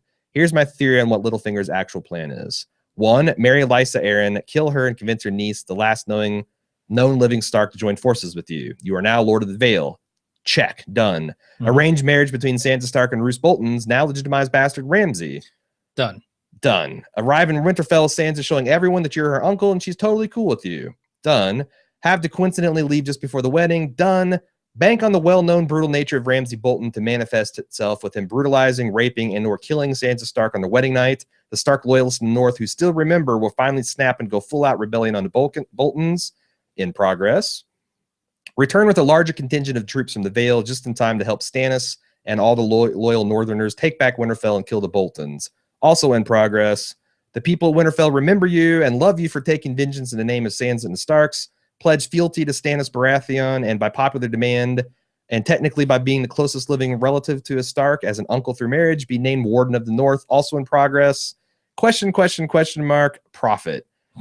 He gets the feeling that things won't exactly go to Littlefinger's plan this time, but I feel pretty confident this is his long con. How do you read? Does that track for you? I mean, I suppose if Littlefinger is in fact lying, I don't know. The thing are his lips moving? The thing that throws the monkey wrench in is that I do believe he loved Catelyn.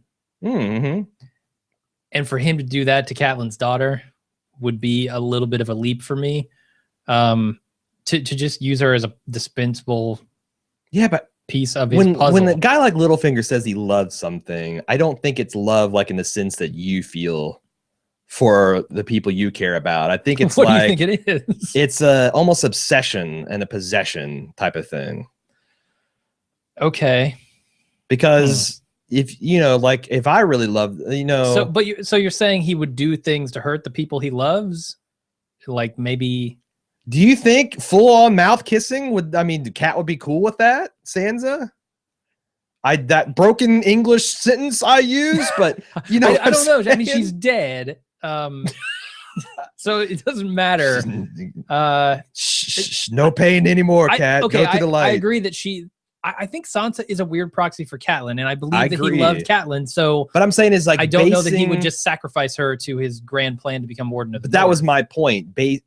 Saying that he loves Sansa and then basing your analysis of his thought process based on that, you have to at least realize that his concept of loving Sansa then that's and not Cat love. is not. I mean, yeah, that's exactly what I'm saying. Like, I think you're. But even if he's possessive, like let's say that his love is a jealous, possessive thing, killing Sansa doesn't factor into that. That's not even his definition of love. If it's her, the Iron Throne, then he loves the Iron Throne more than he loves Sansa. That's for sure. Or Catelyn. That's what I'm saying. Like, when I say someone loves, like, and then I would argue that he doesn't love, and that he knows he doesn't. Right.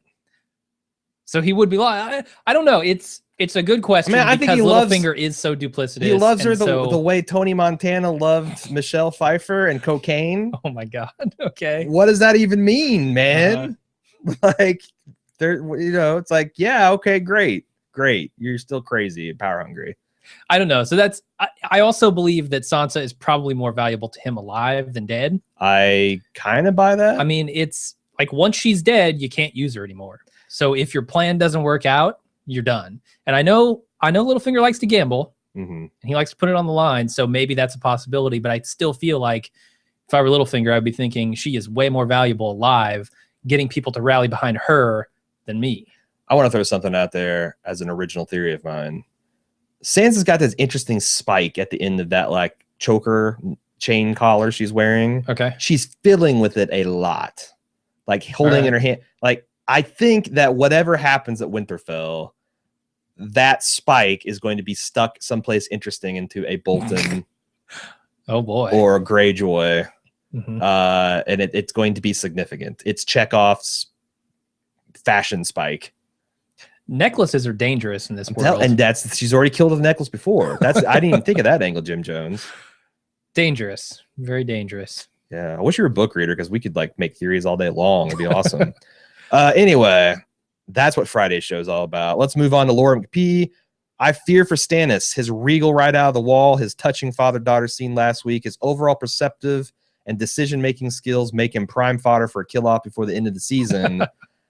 This is all true, Jim. What do you think? Yeah.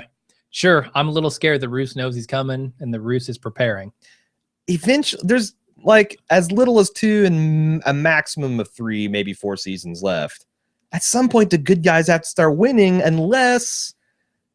What is Martin playing at? I don't know. I don't know, man. I don't know. That's the thing in this universe. Is it the dream of spring, or is it the dream of spring? You know. Sure. Ephraim MR said, when Ramsay said to North remembers while they're at dinner, I got worried that the lady who offered to help Sansa is in fact a spy for Ramsay. I'm not sure if that expression is common in the North, like winter is coming, or if the writers are giving us a foreshadowing of things to come. That is interesting, is it not? Because it's something Ramsay's done before. Winter is coming. Yeah, he says the North remembers, which is we've only heard Stark loyalists say before. And I will say that, you know, the Bolton house words are our knives are sharp, our blades are sharp. The Stark's words are that's not like a northern saying. That's a familial saying. Sure. What do you think about this? Is some of these people, is this actually going to be a candle that tells Ramsay that Sansa is disloyal? I imagine Ramsay's got to know she's disloyal already, right? Yeah. I mean, I was kind of shocked the way he treated her at the dinner table, honestly. Okay. Haven't seen a dinner that more I suppose that uncomfortable since the Whites broke bread with the Pinkmans and Breaking Bad. That's pretty uncomfortable. That's pretty uncomfortable. Yeah, I guess it could be. I don't know how to read it. All right. I really don't know. Fair point. But it's an interesting possibility. Eric J said, I don't know about you guys, but I can't stand Dany's character arc. It's more of a character flatline. It's annoyed me to no end last season when every moment that could have been a learning moment for her or some kind of struggle turned into her ignoring all counsel because she always ended up knowing best. She was too damn perfect. This season was such a breath of fresh air because her actions finally had real consequences. Then in this episode, it all gets thrown out the window when during her lowest moment, Missandei reminds her that she's flawless and that she should never doubt herself. What do you guys think? Is there any hope left that Daenerys could actually become something interesting? This is my chief fear, man. Like, I feel like we've talked about this significantly. I do. Like, at what point do the show watchers and book readers snap and be like, you know what? Fuck this, Dany. She's been in Slaver's Bay for years now, and there's no sign of let up. What the hell? Yeah, that could happen pretty soon. I don't know. I'm excited to see the fighting pits reopen. I think that's going to change the tide somehow. Yeah. For the good or the bad, I don't know. Yeah. This whole Hisdar thing is confusing the situation a great deal. Right. But we'll see. And Dany's, I mean, yes, she has got 3 dragons and a horde of elite troops and 100 ships. She's got the makings of being interesting at any one time. Yeah. What I think is the super interesting thing about her is I just don't know whether she's going to be the hero or live long enough to become the villain. They keep the Dark Knight memes going. All right, let's move on to Matt B. Said, watching Melisandre look at Jon Snow as she was leaving with Stannis had my spidey sense tingling. Do you remember a few episodes ago when Varys and Tyrion stopped and listened to the Red Priestess talk to the crowd? That Red Priestess claimed that the Savior was the mother of dragons, first of her name, titles. Yet across the sea, Melisandre believes that Stannis is the Savior. Question is, does Melisandre really believe this? I feel Melisandre is working to destabilize Westeros to make room for the true Savior, Dany. She's on Team Varys, essentially. Melisandre occupies the best military commander and slowly bleeds his forces dry, which will make Westeros ripe for the picking. It seems that if she is truly interested in bringing other people to the Lord of the Light, she would have brought along Beric Dondarrion for the roadshow. It would be a pretty convincing trick if you had a guy who could come back from the dead to prove your god's might. So, is Melisandre more than she seems? Is she working directly? Is she the Stannis version of Varys in King's Landing? Doing her part to destabilize the realm. I certainly think she's more than she seems. We haven't seen her actual plan yet, in my opinion. It could potentially be to help Dany out, but I don't know. That's so far away, and those tracks haven't been laid yet. You know, I haven't seen any indication that Melisandre is concerned with Dany whatsoever. So I'm not prepared to make that leap, but I'm also not prepared to say it couldn't happen. All right. That couldn't be what she's getting at. Moving on, Dominic says he'd like to hear our opinion on the scene of Roose and Ramsay in the context of Roose playing Ramsay for a fool. The revelation of a true-born heir coupled with Ramsay's origin story seemed to me to act as an underlying motivation for proving one's continued worth. Roose seems to be manipulating Ramsay by giving him the old "you're my son" speech, not unlike what we've seen between Tywin and Tyrion in past seasons. If you agree with that take, where do you see this is going? It's pretty fun to see where Ramsay gets that skill to push people from, but personally, I'd be happy to see him go, even at the hands, literal figurative, of his own father, as a counterpoint to Tywin and Tyrion. What do you think? Yeah, I'm all for Roose using Ramsay as a patsy of some sort. I mean, this is kind of like, I just like echo, copy and paste all the comments I put on Littlefinger. Roose loves his son. Clearly, Ramsay has not, we think of Roose as a more noble, as a more smarter character. He could just be older, because Ramsay's origin story is, yeah, I killed your father and raped your mother under his corpse. So yeah, not a happy child. When Roose says, I love you as my son, what does that even mean?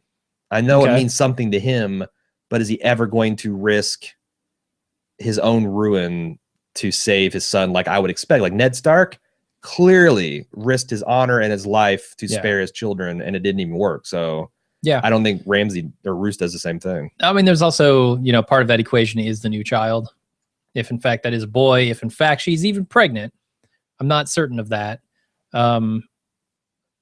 That's another factor that you have to consider when you talk about Ramsay being his son. If he has a new son, one who is, the rightful heir in his mind, that may be a problem for Ramsay.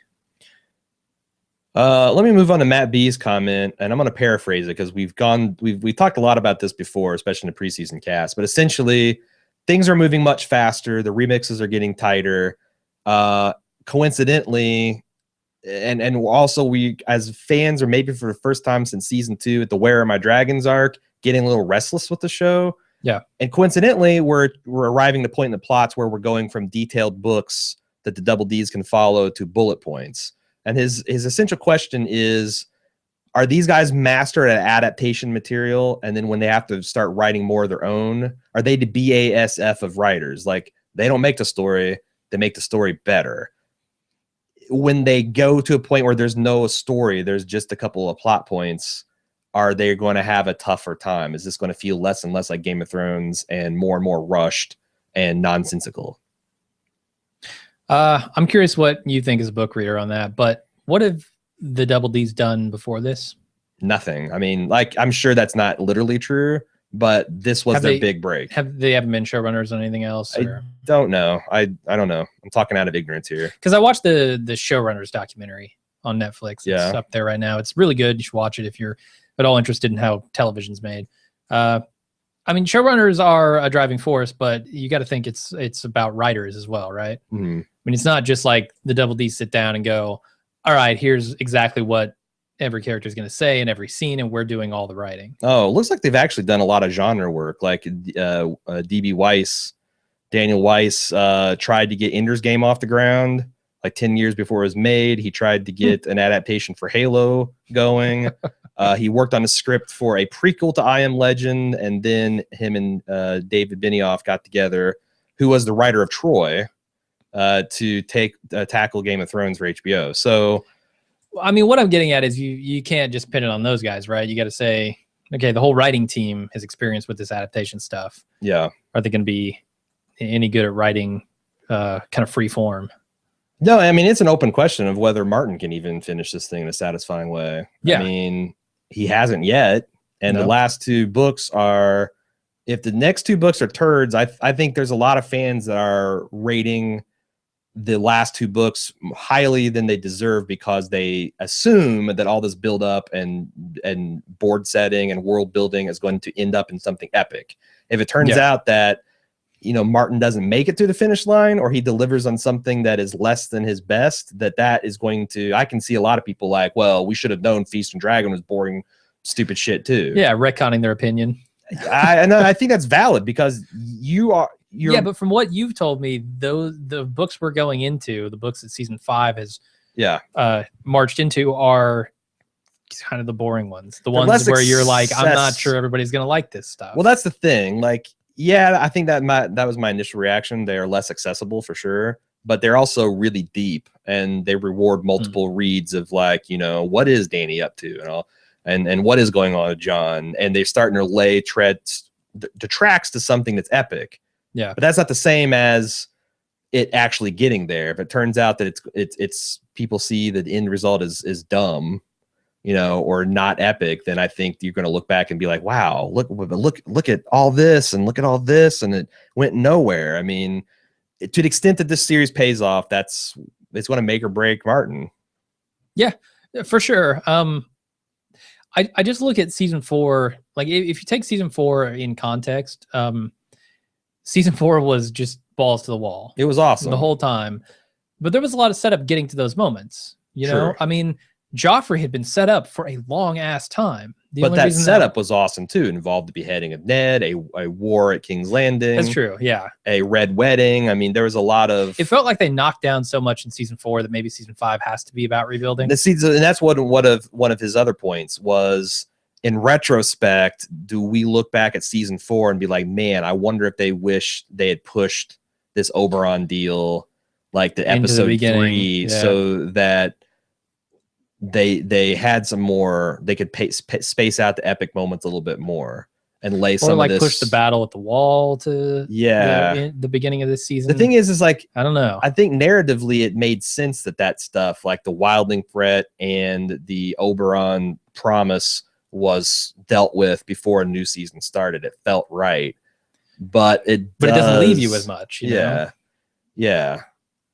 So I don't know. I'm interested to see what I personally think about it when we get back to the end of the season, because I'm with you. This is starting to feel like wheel spinning. Again, there was a lot of that criticism of season 2, and then Blackwater rolled around, and everybody's like, nope, totally forgiven. Yeah. So, but I mean, if the wheel spinning turns out to be, the beginning of an epic burnout with clouds of smoke going everywhere, I'll be like, yeah, awesome. That was totally worth the 4 seconds of wheel spinning. Right on. Steve W says, I know it's been an awful long time since Benjen Stark has come up in Game of Thrones, but I'm starting to think that maybe he'll be resurfacing in the near future. Who? Wait a second. Ben 10 Spark? Benjen was the uncle of Jon, who was the first ranger of the Night's Watch, who went out in season 1 and was never seen from again. That's the reason the brothers went ranging in the north, to find out what the hell happened to him. Gotcha. They didn't. So he's been in the north of the wall since season 1. It's hard to believe he's been surviving as a lone wolf the entire time. This leads me to believe that he could be living with the 80,000 wildlings that Jon wants to recruit, perhaps as a prisoner, perhaps as an undercover agent, perhaps he has had a mad Mance Raider-esque change in ideology. Either way, I think it could be a very interesting dynamic when Jon, Tormund, and company arrive. So what I think is funny about this is Benjen Stark is a joke among book readers. Like, I bet. It's kind of like the aristocrats joke. It's like, what's the most ridiculous thing you can imagine Benjen Stark? Or is Benjen Dario? Is Benjen secretly Stannis? Is Benjen a White Walker? And how much text from the book can you mine? I mean, that's the essential, like the lowest form of tinfoil, is to just jokingly say that everybody is in everybody else in disguise. Yeah. So all that said, I think Benjen's dead. I think he just died. Would it be cool to you? He was murdered up there. If this scenario came true, like, would it be cool if he had joined up with the wildlings, and that somehow plays into Jon's plot, possibly, as he goes north? I think it could work. I'm not a hater. And in fact, until I got into Feast and Dance, I was kind of a fan of thinking that Benjen would have more to do. But like after 5 books, and he kept not showing up, you start thinking like, okay, well, like he's one of those characters that bleeds over from like before the story into like the first few chapters of the story. He's the Tom Bombadil of Game of Thrones. Okay, like, yeah, that's a good comparison. Yeah, it's like he seems like he should be super important, but then hell, he's hardly even he's not even in the movies. So yeah, I and again, we're going beyond the books in this season and in a lot of these plot lines. So I'm not saying you're wrong. I'm just saying that that's my view of things. Sean B wants Sean Bean. Sean B. No. Sean B. No, if he did, he'd get halfway through the email and be killed. I mostly want to talk about the lack of progression in Marine during the last 2 seasons and what I'm calling the Barristan brushover. Let it be known that I cannot stand Daenerys in both the books or the show, so of course I am biased. However, there are several valid reasons I am not impressed with what's going on. First, the demonization of the Unsullied. When you show up to his city with several thousand legendary soldiers, you freak out, right? Well, where the hell are the double Ds putting these men into situations where they're going to be slaughtered easily and in mass numbers? Also, why wouldn't a man like Barristan or Dario pull Daenerys and Grey Worm aside and talk to them about not using spears in close quarters? If you think I'm arguing semantics, go grab a broom handle and a trash lid and go one-on-one in a hallway against a guy with a knife and tell me what happens. Oh, no, I buy that. Sure. Well, the hallway would be super clean with all the, the broom and the trash lid. That's one thing that would happen. Leading to a second point, the Barristan brushover. The ending with Grey Worm and Barristan lying next to one another haunted me before it could actually be confirmed that Mr. Bold was indeed dead. The fact that Barristan is dead doesn't bother me. It's just how they went about it during the next episode.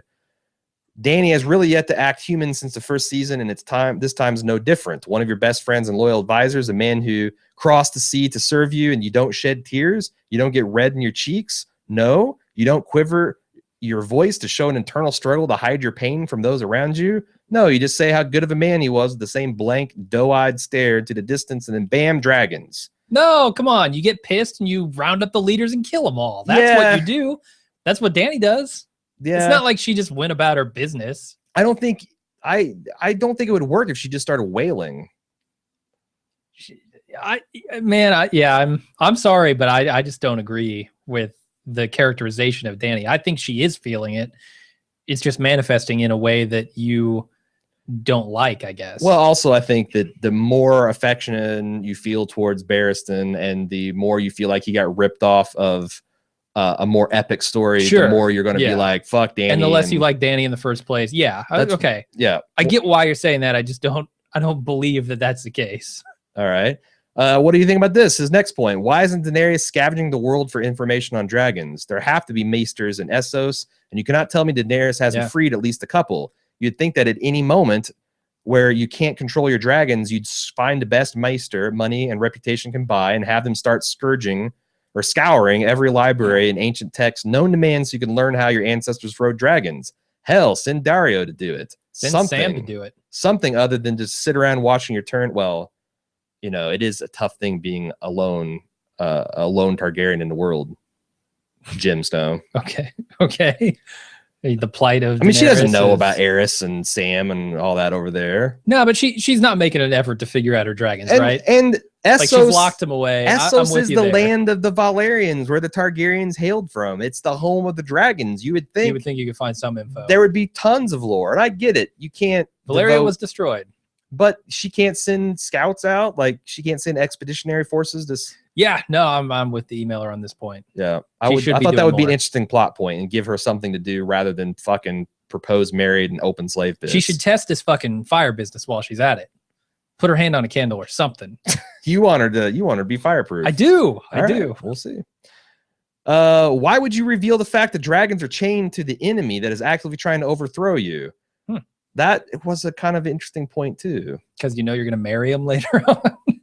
No, that's a fair question. Yeah. I mean, one of them's flying free. These others I can't control, but I can feed you to. I mean, that's a weakness.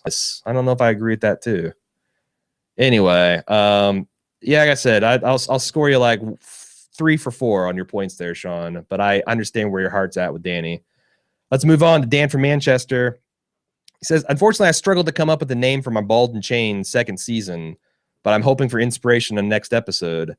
So this is, again, his joke about the Varys and Tyrion being like an old gay couple, and that show was canceled, and they recast Tyrion with Jorah for season 2. Couldn't come up with the name. He suggests for season 2 the name of Full Head of Bear. All right. Yeah. It works on so many angles. Yeah, it's the reversal. So many levels. Sure. I like it. Yeah, I like it. I like it too. Good work there, Dan. Did anyone else think Ramsay's going to make Theon smoke his pipe when he ordered him on his knees? I was genuinely worried for a moment that this would help boost Aaron's schlong to boob ratio. And I think we found the origin of the fat joke when Ramsay slammed his dad with 2 classic ones. The how can you tell she's pregnant and how do you find the hole? Yep. Ramsay, as always, is an asshole. Body shaming is the least of his sins. Oh, by far, yeah. Yeah. Bill from Houston, I think this is second to last one, maybe. There was talk of all the possible show plot points that might end up going nowhere, and if it would still be enjoyable to watch those segments if you didn't know how the show's in-game worked out. Example was mentioned in the movie Valkyrie and how that plots against Hitler that failed still made a compelling story, rather. I propose another example that supports this concept, and I'm surprised that it wasn't the first thing you guys would say. Indiana Jones. Think about it. Other than returning one of the 3 magic stones to the Indian village, it can be argued that he didn't do anything in 4 movies to really alter history. But the stories are still enjoyable watching it. Bill, I don't know what movies you watched, but the only reason we're not speaking Hitler and we're speaking America is because of one Henry Indiana Jones Jr. You're right. What the hell, man? Third Reich marching with the Ark of the Covenant before them? No army can be defeated with that. Could also be argued that he led them to the Ark of the Covenant in the first place. I mean, eventually, maybe digging around, they find it, but and then it was retained by the American people. Yeah, in a government warehouse. Yep, the land of the holiest of holies, as close to a museum as he's ever going to get any of those artifacts. Yeah. There you go. So, I mean, other than that, sure, I'll go with your thoughts. He also says, I'm very curious about the emphasis lately on grayscale. I wonder what the purpose of the disease will be and why it's so important to the saga. I have a tough time believing it's just to provide a health scare to the vital characters, because this show is about dragons, dark magic, and war. Everyone is in a constant health crisis 24/7 anyway. Sure. I'm thinking about how the ultimate thread of this story is being an army of superhuman undead, and now we get introduced to a possible army of different superhuman beings with a single-minded hostility and dragon scale skin.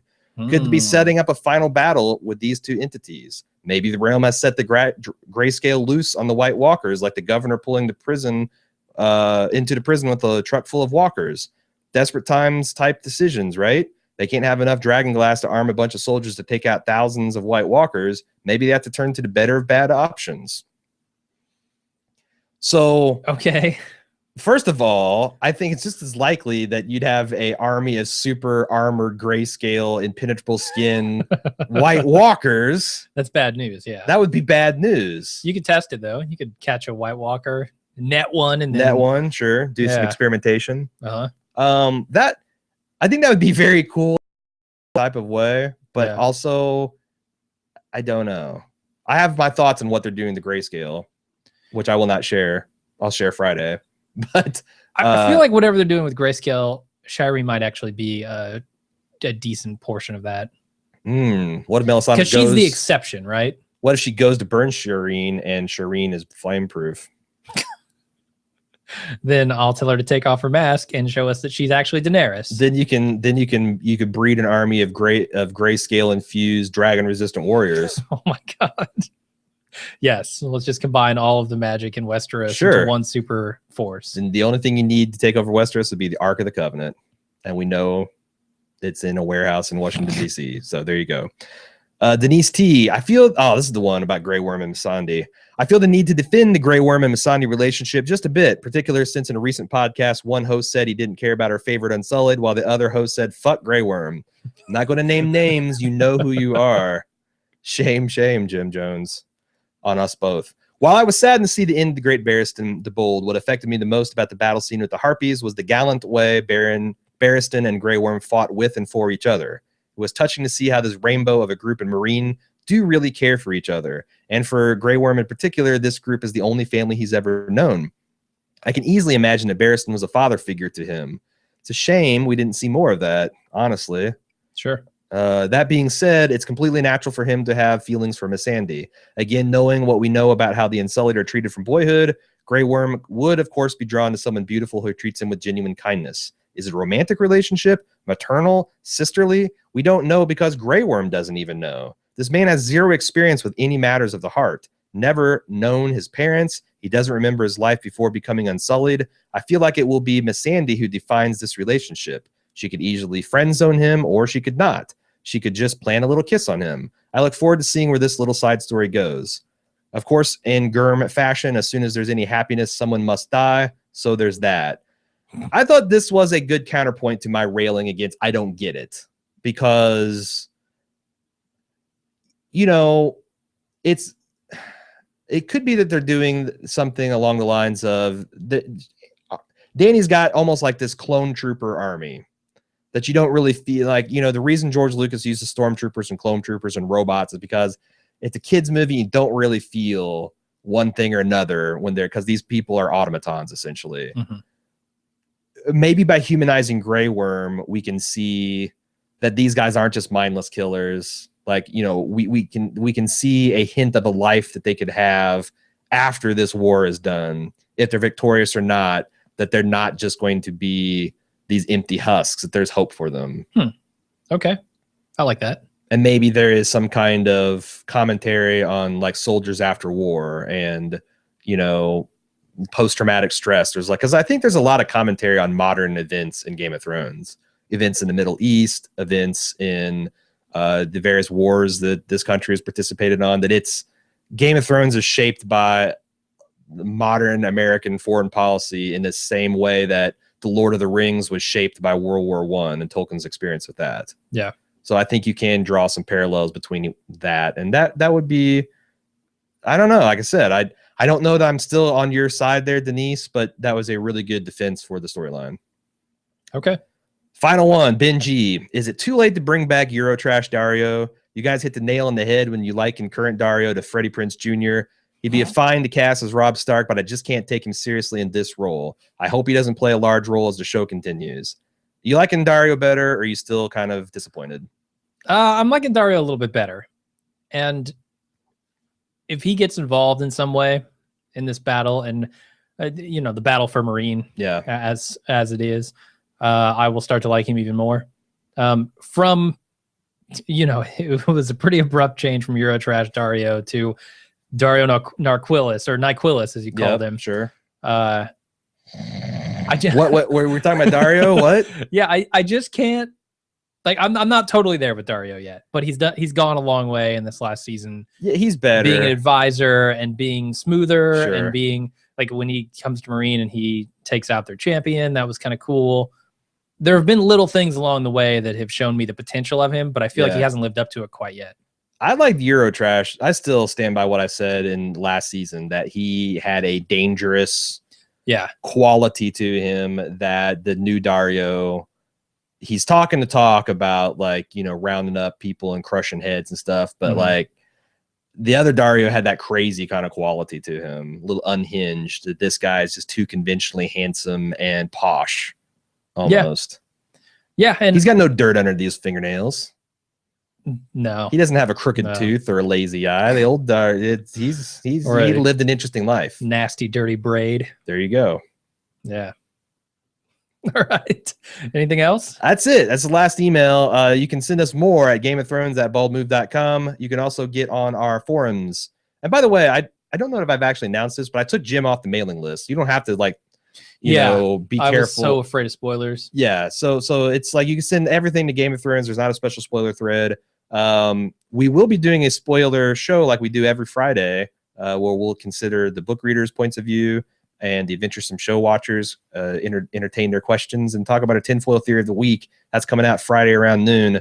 It's not too late to get the email in on that. Again, GameOfThrones@baldmove.com. You can also go on our forums. Got some rocking discussions on the forums, and we separate those into non-spoiler and spoiler threads for each episode.